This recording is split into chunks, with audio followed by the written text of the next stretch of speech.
ma-solve itong malnutrition problem na ito, kawawa ang mga anak natin at saka yung mga apo. Masyadong, can you imagine, labanan ng lahi by the way, hindi ko nasabi, malnutrition results into massive stunting. You know? Ang mga kababaihan natin, recent survey, mga BFF, below 5 feet, or 4'11", ang average. And we are one of the shortest people in the world. Fifth tayo na shortest. Pandak, in short, pandak. Yung average natin. And in Southeast Asia, before we were number 2 shortest, I think number 3 na umangat na tayong kaunti. Ano? Pero nandun tayo sa bottom pa rin. Ha? So, ano na yung manifestation ng mahina tayo dito? Sa ASEAN, lumabas yung statistics. 500 countries. Mayroon na nakapasok na Philippine state colleges and universities. And Philippines colleges and universities. Pero mababa tayo, wala tayo sa 100. Nasa top 100, no? Sa Southeast Asia, walang eskwelahan tayo na nasa top 10 sa Southeast Asia, ano? Doon sa learning poverty measurement, measuring yung mga 10-year-old children, 10-year-old. Before the pandemic, 71% of our people 10 years of age cannot read. 71% cannot read of 10-year-old. Ito yung learning poverty, yung sinasabi ko. Ito, in-acknowledge sa bulletin, ginawang editorial ito. And then 91% after the pandemic of our 10-year-old. Imagine, 91% of our 10-year-old cannot read or understand a simple text.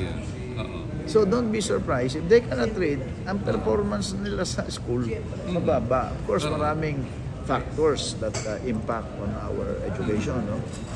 Like facilities, kulang facilities, kulang ang teacher, ang training ng teacher, kulang sweldo, maraming factors that impact our education. Pero one of the major factor, yung pumapasok, medyo mahina dito. So, this is the problem that government should also prioritize. Ano? Because this is the gateway. Pintuan ito Pagka hindi mo masolve ito malnutrition problem na ito, in the first 1,000 days, why 1,000 days? Hindi mo na pwedeng habulin after the second birthday. Kasi na-form na yung physical constitution form na yun. Would that be too late? Too late na. Really? Yes. Cognitive. By 2 years old? Of course, mayroong after. Of course, may mga outlier, no? Merong exception. But why look for the exception? It's a general rule. Dapat yung the general population, dapat angat na yung health, yung health nila, yung utak nila, at saka yung height. Ano? So, madaling tandaan, kinakailangan Pilipino, BTS. Ano yung BTS? Brighter, taller, and stronger. Diba? O pwedeng BST. Pero mas madaling tandaan yung BTS, diba? Gawa ng Koreano. So ano, pagdating sa grassroots, anong gagawin? Ito, ang gobyerno naman, meron na ring programa. But government cannot do the job alone. So itong coalition of NGOs tutulong. Ang mga concrete program, halimbawa, socio-civic organization, Rotary, educate your members first. Kasi naman, mga parents din yun ano? On the importance of nutrition.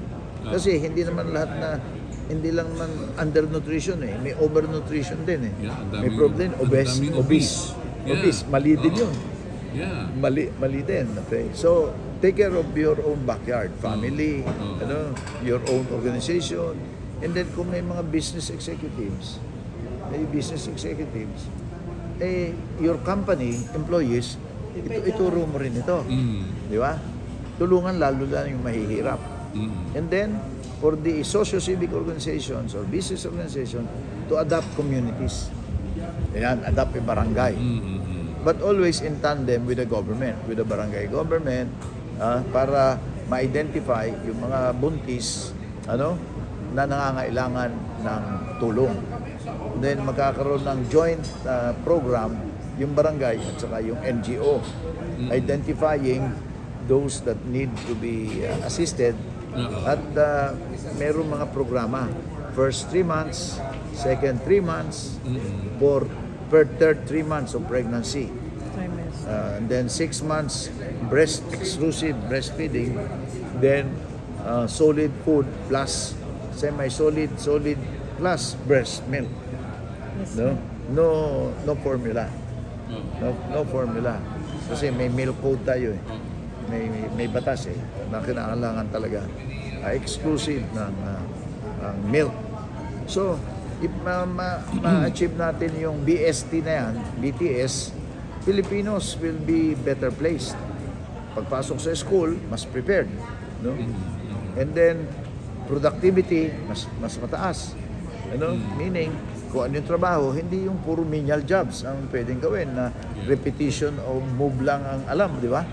Kung hindi, pwede for robotics, artificial intelligence, Internet of Things, advanced agriculture. In every field of endeavor, dapat angat na ang mga Pilipino. So, the quality of the human resource natin will determine the future of our country. Teka, yung Eagles, sila ba yung sinasabi mong NGO? Isa. Oo.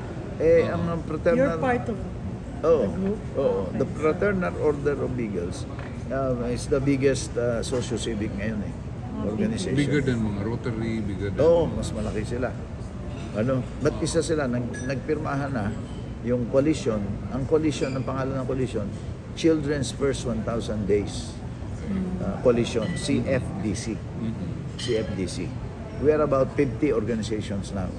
And we will organize all over the country yung coalition, kung ano yung mga organisasyon in a city or a province that get together, work with the provincial government, work with the city government, work with the municipal government, down to the barangay.